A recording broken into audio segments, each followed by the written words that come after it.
What on earth were you two doing, sneaking away in the middle of the funeral? Despite my angry shout, my son and his wife just smirked. We couldn't be at the funeral. We had to prepare for our move, you see. Move? Upon closer inspection, I noticed that the furniture in the house had been swapped with theirs. My belongings, which should have been in my room, were piled up haphazardly near the entrance. What's going on? Facing my astonished expression, my daughter-in-law Lisa said with a grin, "Starting today, we'll be living in this house. It would be best if you, mother-in-law, went to a nursing home or something." Are you serious? Yes, of course we're serious.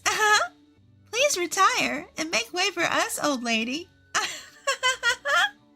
I was shocked that they would do such a thing on the day of the funeral, but I quickly composed myself and told Lisa with a smile, "Fine then, do as you please." It seemed that my son and his wife had completely forgotten something important.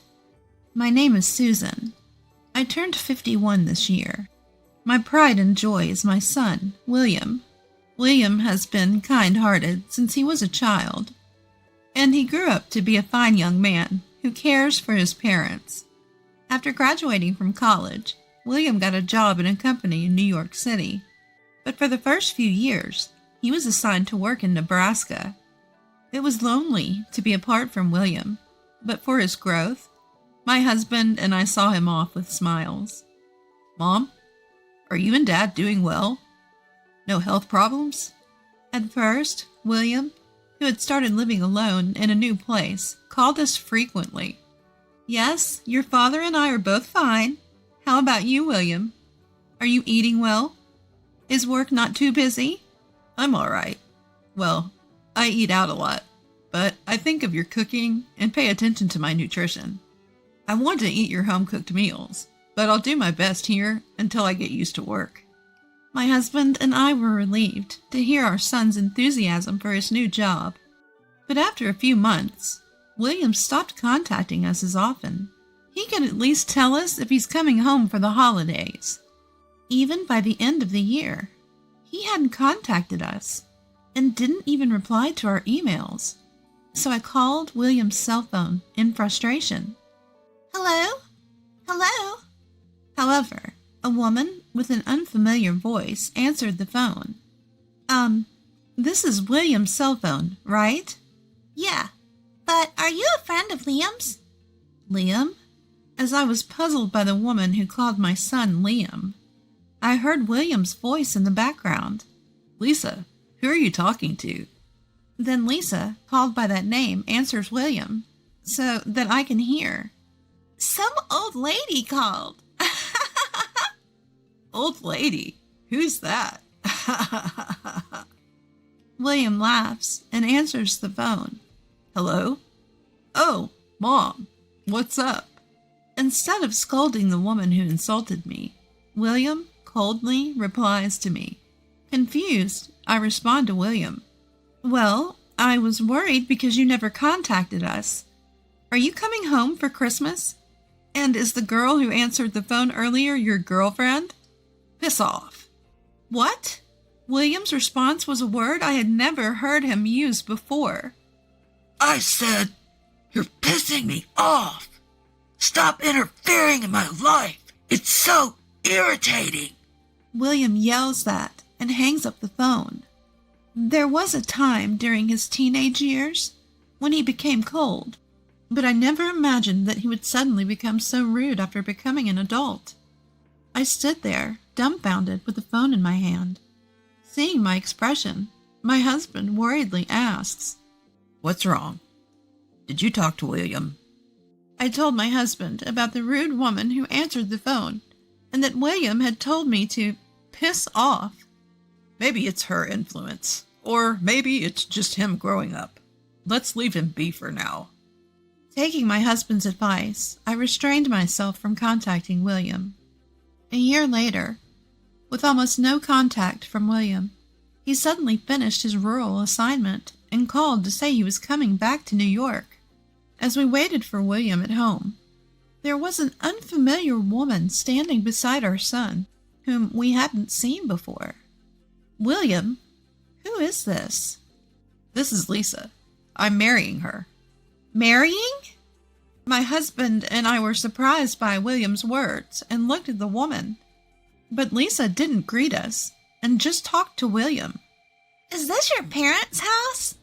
It looks so old-fashioned and uncool.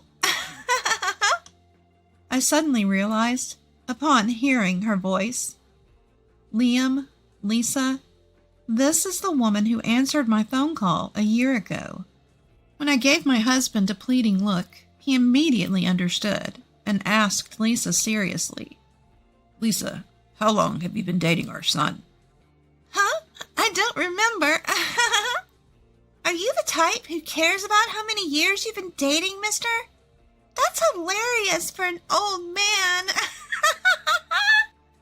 My husband, who had been polite to Lisa, was left with his mouth hanging open at her response. Instead of scolding Lisa for her words, William just laughed along with her. This isn't going to work out. My husband muttered just loud enough for me to hear. I couldn't agree more. We were against our son's marriage, but he and Lisa had already registered their marriage without listening to our opinions. They rented an apartment nearby and started their new life together. You're already married? What about the wedding ceremony? I asked William, shocked by the news. We don't really need a ceremony. Lisa thinks it's a waste of money, he replied. Despite living in a pricey rental apartment, William and Lisa often came to our house for dinner, claiming they didn't have enough money. Although we were happy to see William, Lisa constantly criticized my cooking. Mother-in-law, can't you make more fashionable dishes? This doesn't look good in photos at all. I'm not making it for photos. If you have a problem, you don't have to eat it. Even though I told her this, Lisa didn't seem bothered. After a year, William started to become more like Lisa, and he would insult us every time he visited. One day, after William and Lisa arrived, I was about to go shopping. William looked down on me and said, Mom, what do you think I called you for yesterday? You should have bought the ingredients beforehand. You're so inefficient. Both my husband and I began to dread William and Lisa's visits. Amidst this, I received even worse news. My husband was diagnosed with cancer. The doctor told us he had only 6 months left to live. Surprisingly, William and Lisa visited my husband in the hospital, perhaps concerned about his condition. After some conversation, they quickly left the room. I hurried to catch up with them to express my gratitude, but I overheard their conversation in the hallway. Your father is in a private room, huh? Isn't that expensive? What a waste of money. Yeah, I thought the same thing. It's not like he's going to survive anyway, so the treatment costs are pointless. It's stupid to spend money on someone who's going to die anyway. True. Hey, Liam, let's get your parents' house once your dad dies. But my mom will still be there. I wish your mother would just follow him quickly. Yeah, it's just a matter of time with her. William and Lisa were making fun of my husband's struggle with his illness and my care for him behind our backs. I noticed my emotions were getting out of control, and I felt like I would lose my composure if I met them in this state. So I returned to the hospital room where my husband was waiting to settle my feelings for a moment. What's wrong? Were you able to express your gratitude to the two of them? I relayed the conversation I had overheard in the hallway to my husband, who asked me the question. He had been listening quietly, but I could tell he was trembling with anger. I can't believe they would say such things. He seemed to make a decision and told me. I have an idea. The next day, my husband called William and Lisa into the hospital room. What do you want? We already visited you yesterday. William and Lisa appeared displeased to have their weekend interrupted.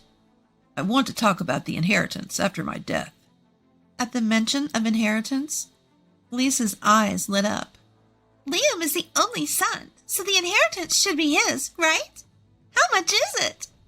As Lisa eagerly leaned in to discuss the money, my husband calmly told her, There are about $70,000 in assets in the bank. The life insurance beneficiary is Susan, so that will go to her. But I plan to leave all the bank assets to William. William thought for a moment. Well, I guess it can't be helped that the life insurance goes to Mom. $70,000, huh? I thought there would be more. Then Lisa suddenly raised her voice.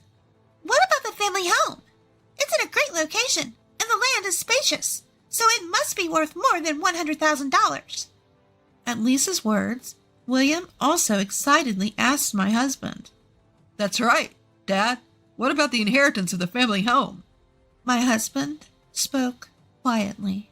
I'm going to put the house in Susan's name. After all, she's the one living there. Upon hearing this, William and Lisa strongly protested. What? That's not fair. Mom's getting the life insurance too, isn't she? The life insurance will mostly be used for funeral expenses and other costs.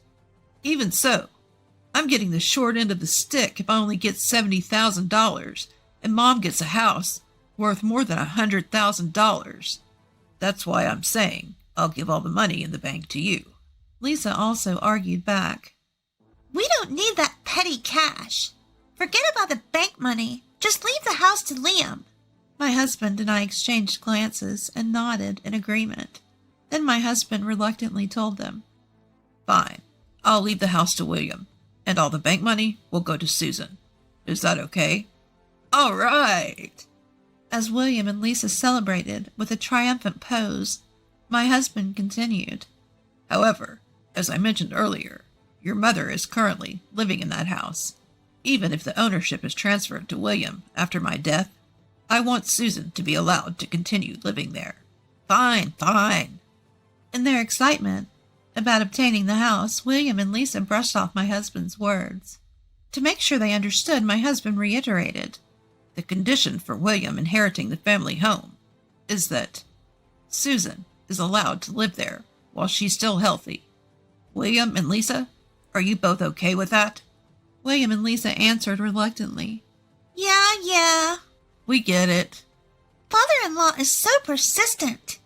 Hearing their words loud and clear, my husband told them. All right, I'll make sure to include this in the will. William and Lisa left the hospital room in high spirits, discussing how to spend the $100,000 they had just received, without even saying goodbye to us. A month later, my husband's condition took a sudden turn for the worse.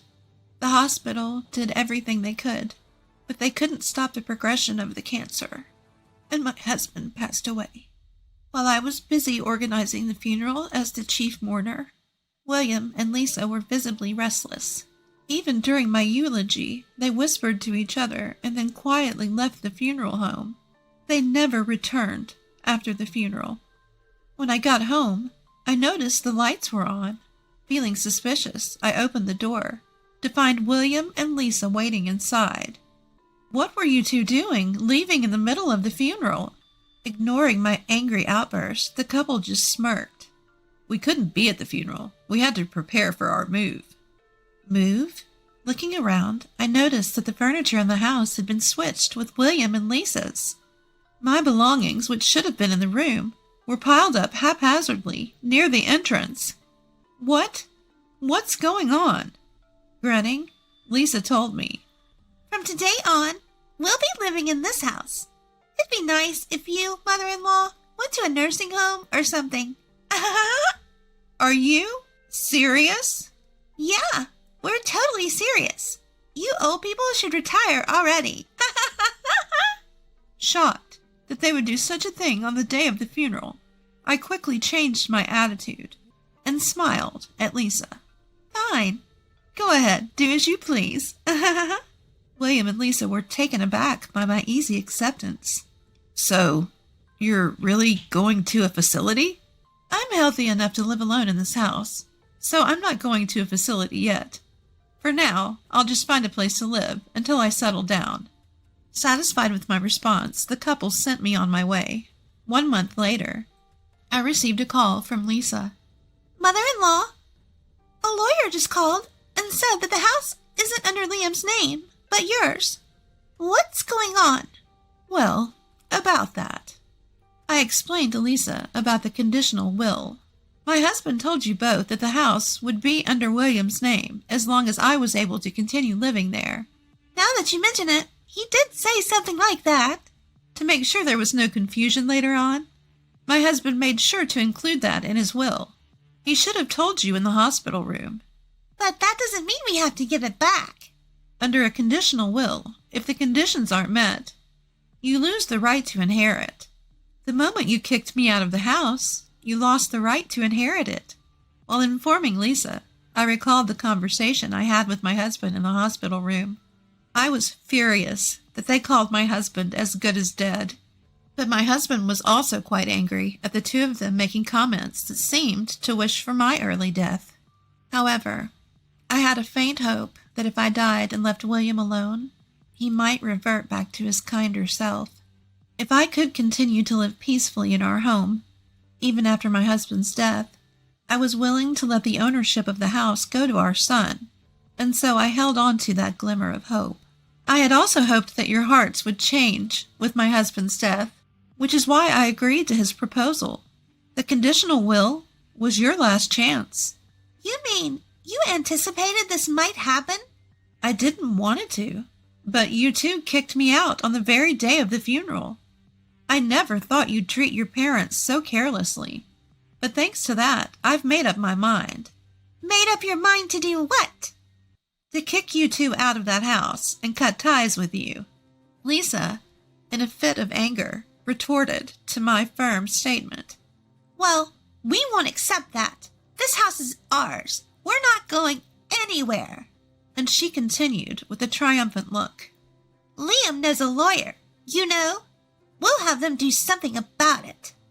I knew it was too late for Lisa's struggles to change anything. I simply told her, "Do as you please," and hung up the phone. The next day, I was called to a cafe by William and Lisa. As soon as I arrived at the designated cafe, the two of them bowed their heads. "Mom, I'm sorry." "Mother-in-law, I apologize." William, who had heard everything from Lisa, consulted with a lawyer he knew, and was told that the will was legally binding. He was also explained that since he had broken the conditions, he no longer had any ownership of the family home. Our lawyer friend told us that if we don't leave immediately, we could be sued for trespassing, and we wouldn't have a leg to stand on. So the two of them panicked and called me. With a solemn expression, William continued, "Mom, please, give up the inheritance." "What?" "We want you to give us the house." I was utterly disgusted with William and Lisa, who still only thought of their own interests, even after hearing everything. There's no way I'm agreeing to such a selfish request. "But we'll be in trouble without the house." "What's the problem? Just move out. We have debts." In a barely audible voice, William began to explain why the family home was absolutely necessary. After I left, Lisa immediately looked up the market value of the house. She discovered that the land was worth much more than they had thought.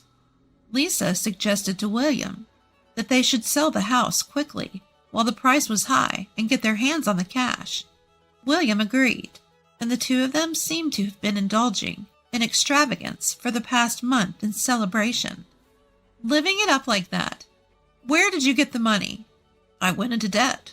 I thought I could pay it back right away if I sold the house." Lisa half cries, pleading with me. "Mother-in-law, please. We can't pay back the debt unless we sell this house. Don't let our family suffer." Don't let your family suffer. How can you say that? I answered indignantly. "You two are calling my husband, who was fighting his illness, a failed death, and wishing that I'd die soon, weren't you?" You heard that? "Why should I help people like you? This house holds memories with my husband. You two kicked me out of it. I will not allow you to sell my memories with my husband as long as I live. William desperately clings to me with a pitiful voice. Then give me the money from the bank. I'll use it to pay off the debt. Huh?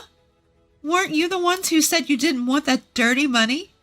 Don't you get that you don't have the right to take that cash anymore? Damn it.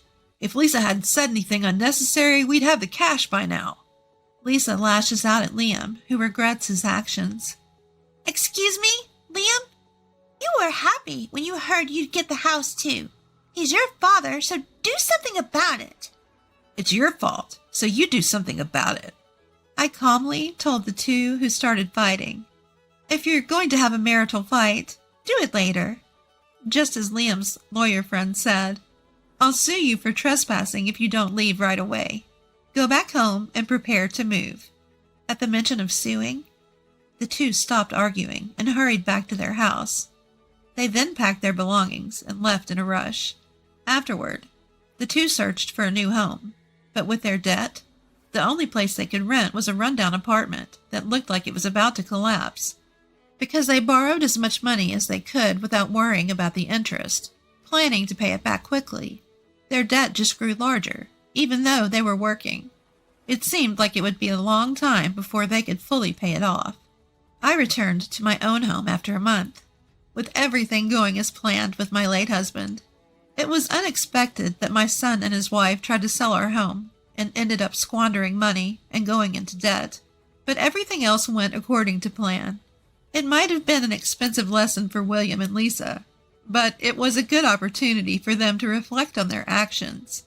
Finally, living a peaceful life in this house filled with memories of my husband was the happiest thing for me. I'm sure my husband is watching over me from heaven. This vacation home is exclusively for my parents. I won't let your parents use it. I was dumbfounded by my husband's remarks, having nonchalantly purchased $1 million vacation home. So that's what this is all about. Having learned his motives, I reached the end of my tether. Fine, but you're going to regret this, you know? I won't. Don't ever show your face to me again. There he was, crossing his arms with a smug grin on his face. If that's how it is, then I won't hold back. I'll make sure he regrets it. My name is Kathy. I married my husband Robert 4 years ago, and we've been living as a couple. Neither of us have any particular hobbies, so our savings kept growing. If I had to name one indulgence, perhaps it would be brewing coffee from beans on a weekend morning. Speaking of which, your mom's birthday is coming up soon, isn't it? With a freshly brewed coffee in hand, I asked my husband. We're both in our mid-30s. Robert's parents turned 60 this year, a year ahead of my parents. How about we give them a spa retreat as a gift for their birthdays? It'd be a nice memory, don't you think? A good idea, right? When I suggested this, my husband agreed, saying, "That might be a good idea. I'll ask my parents if they want anything specific.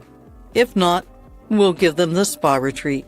It'll kill 2 birds in 1 stone." I didn't mean it like that. I know. Just joking. Next time I see my parents, I'll talk to them about it. Kathy, can you look up some good spas? I got it. How about we go on a trip too? It would be nice for a change. 2 weeks passed and my mother-in-law's birthday was fast approaching. Hey, we need to make a reservation soon. At this rate, we won't even make it for my father-in-law's birthday. Did you talk to your parents? In response to my hurried question, my husband answered leisurely, "Oh, did I not tell you? I've already asked their preferences, so it's fine. We don't need to book the spa retreat." Is that so? Then it's okay. But what did they say they wanted? Eager to choose a gift together, I asked that question. But my husband gave me a look that suggested he found it troublesome. I'll handle everything. It's my parents' 60th birthday. You don't have to get involved, Kathy. I couldn't hide my surprise at Robert's words. He had never brushed me off like this before. That's not a nice way to say it. I was getting emotional. Why won't you tell me? We've always chosen gifts together. Every year, we had decided on gifts for each other's parents together. So why suddenly, at a significant milestone like their 60th birthday, would he say something like this? I didn't understand my husband's thinking and was frustrated. I don't like to boast, but I'm generally a mild-mannered person. I rarely raise my voice, but my husband wouldn't change his mind. In the end, Robert wouldn't tell me what his parents wanted. Since then, there's been an uncomfortable atmosphere between us, and we only communicate about necessary matters. Even when we drink coffee brewed from beans, we remain silent. The day before my mother-in-law's birthday, my husband spoke to me for the first time in a while. We're going out tomorrow to celebrate Mom's 60th birthday, so get ready, Kathy. We're staying overnight, so be prepared for that too. When he suddenly said we were going out, I panicked. What? Where are we going? If we're staying overnight, you should have said so earlier. I have a lot to prepare. I just told you, didn't I? You're definitely going to be surprised. In contrast to my panic, my husband was in high spirits. The next morning, we got into the car early and went to pick up my in-laws. They were very excited from the morning. I'm so excited. I never thought I'd get to celebrate my birthday like this. I really can't thank you enough. Right, honey? Yes, indeed. Thank you so much, Robert, Kathy. No, happy birthday, Mom-in-law. I felt awkward because I hadn't been involved in choosing the present at all. Even when my in-laws expressed their gratitude, I could only respond vaguely. Then my husband said something. Really, it's all thanks to Kathy. Thanks. He was backing me up. I was really happy with my husband's consideration. We'd had been at odds recently, but it felt like we could go back to our old relationship. My gloomy feelings lifted, and I decided to enjoy the journey to our destination. We arrived at a beautiful cabin nestled in the woods. The entrance was spacious, and the living room was entirely glass, making it quite attractive. The cabin was surrounded by trees, giving it a harmonious feel with nature. There were 3 bedrooms and even a hot tub in the bath. We're staying here? It's so lovely. I excitedly talked to my husband and apologized for my previous attitude. I never thought Robert would choose a place like this. I don't think I could have found such a wonderful place. Leaving it to Robert was the right decision. I'm sorry, I've been so irritable lately. My excitement skyrocketed at the sight of the beautiful cabin. Then he blurted out something unexpected. It's no biggie. If I were alone, I wouldn't have been able to buy such a cabin. It's because of Kathy that I was able to buy it. What? And suddenly, I was at a loss for words. Buy? What's he talking about? As my head was filling with questions, my in-laws joined the conversation. Thank you so much, Kathy. We never thought we'd get such a beautiful cabin. Right? We were thinking about setting up a new home when we turned 60 and even considering living together. But remember, we decided not to live together, right? So we were like, we'd love a cabin, and we talked to Robert about it. From the beginning of our marriage, it's true that I declined to offer to live together once. I wanted to enjoy our life as a couple, and my in-laws were still in good health, so I thought it was too early for us to live together. Robert agreed with my thoughts, and we agreed to live together when my in-laws began to have difficulty with their lives.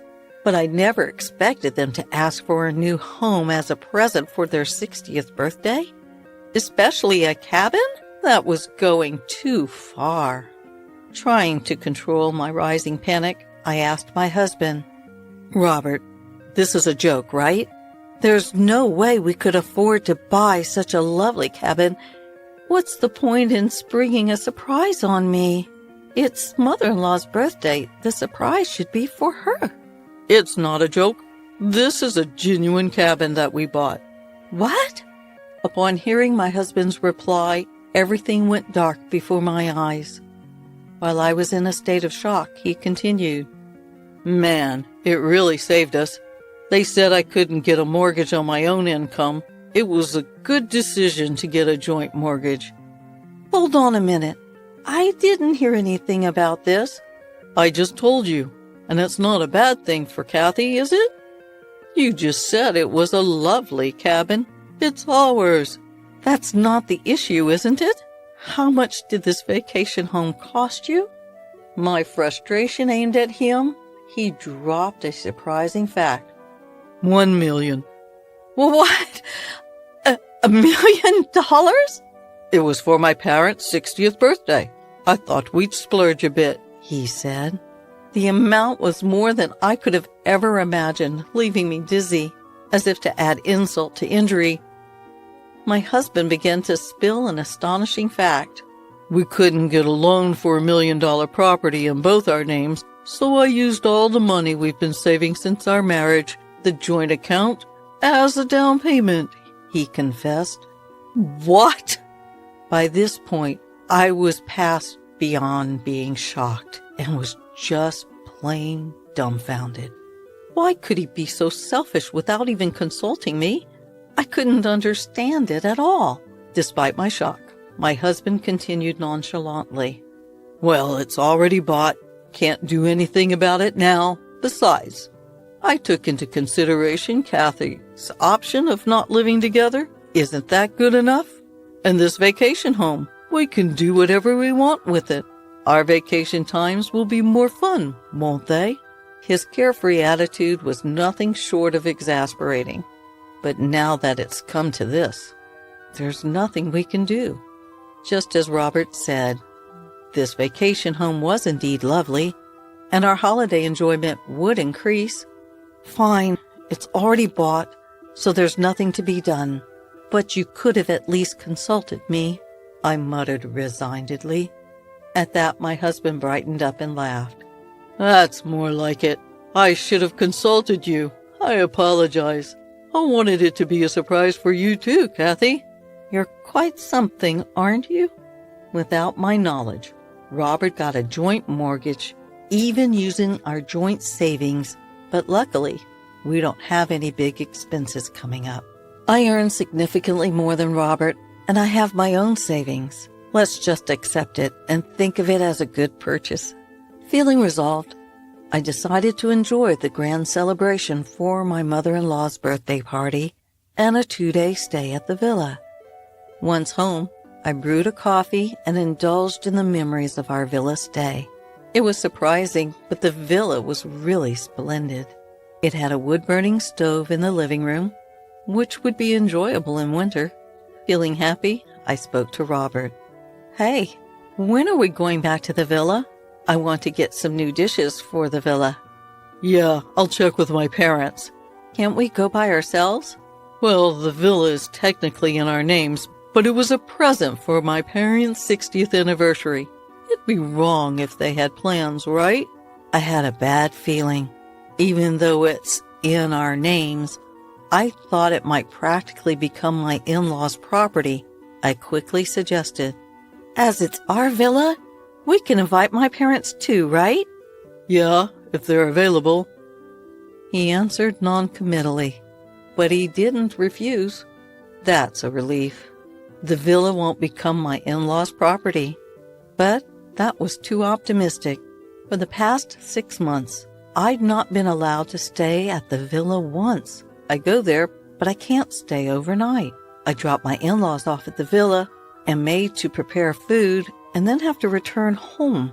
The next day, I pick them up from the villa, clean up, and drive them back. It's been like this for 6 months. Despite my many complaints, Robert always has some excuse and sometimes even yelled at me. But today, I'm not giving up, because soon it will be my parents' birthday. Hey, Robert, my father's birthday is in 2 months. We can invite them to the villa, right? It's our villa. I emphasized our villa and appealed to Robert. But his reply was the same as always. If my parents don't have plans. That again?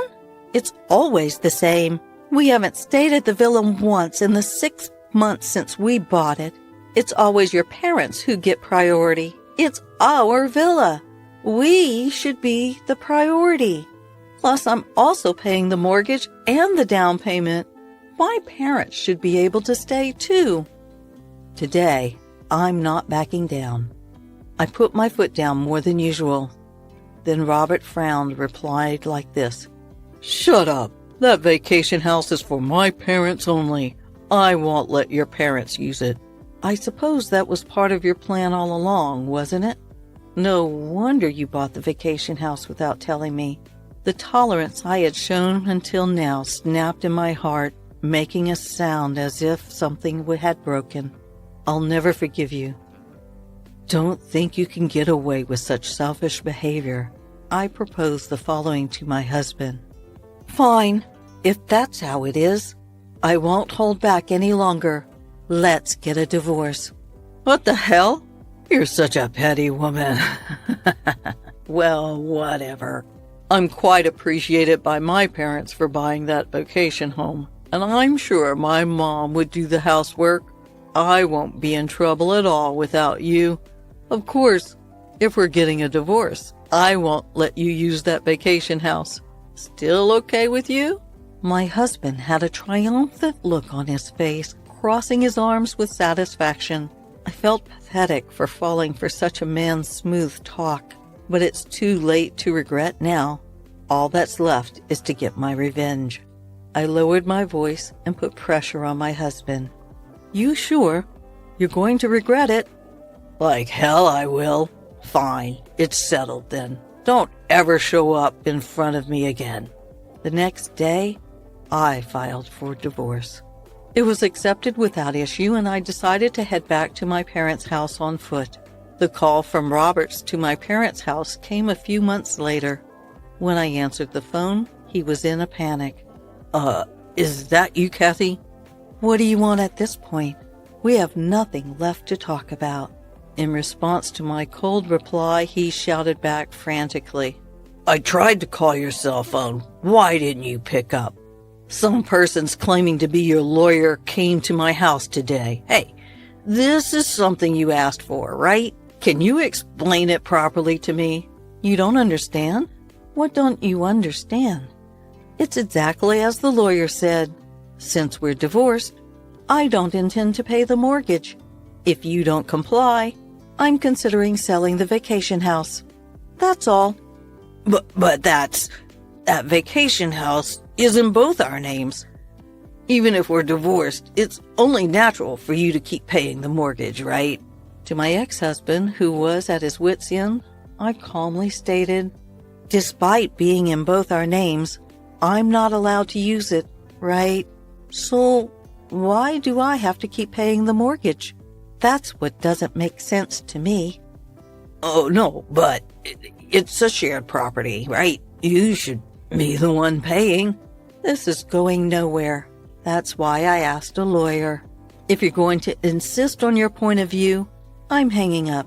If there's anything else, please contact my lawyer. I don't have time to talk to this unreasonable man.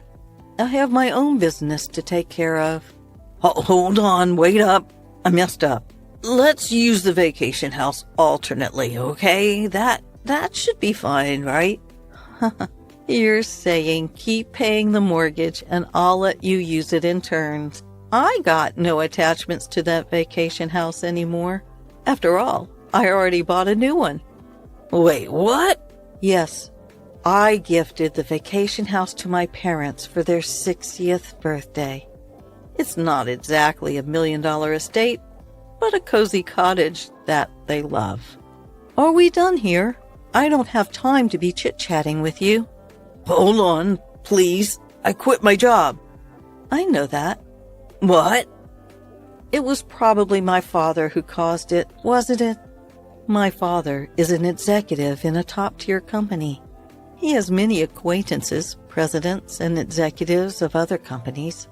Robert's company president was one of them. Angry at Robert's treatment toward me, my father must have talked to Robert's company president about it. How can we have such a person in our company? The president expressed his anger. I don't know the details from there, but I had heard that Robert chose to resign on his own. I'm sure Robert's company president did something behind the scenes, considering the future. Hey, help me out. Robert pleaded with a tear-choked voice. I started receiving contemptuous looks from my coworkers. I chose to quit. I found a new job, but the salary is less than before. I can't keep up with the mortgage payments on my own. Your father is the cause, right? Then isn't it his responsibility to continue paying the mortgage? He's so self-centered. How much further will he go to satisfy himself? I was at my limit with his selfish comments. Sure, my father might have caused you to quit your job, but the one who created the initial cause was you, Robert, wasn't it? Don't twist it to suit your narrative. You're the one who's wrong for touching our shared property because you wanted to look good to your parents. You've brought this on yourself. I didn't think it would turn out like this. You reap what you sow. I hope you suffer in the depths of mortgage hell, you selfish jerk. Wait, please. I heard his desperate cry, but I hung up the phone without waiting. In the months following, I negotiated through a lawyer and finally got out of the mortgage for that vacation house. In the end, Robert couldn't continue paying the mortgage on his own, and the vacation house seemed to be sold. Because the property's value had decreased, it seemed Robert had ended up in debt. Even his in-laws were flabbergasted, and he is reportedly living a ragged life in a cheap apartment now. His parents, too, are now the talk of the neighborhood for losing the vacation house they were always boasting about. On the other hand, I'm leading a busy, fulfilling days as the vice president of my father's company. Now the happiest times are when the three of us visit the vacation house on our days off and relax with a cup of coffee.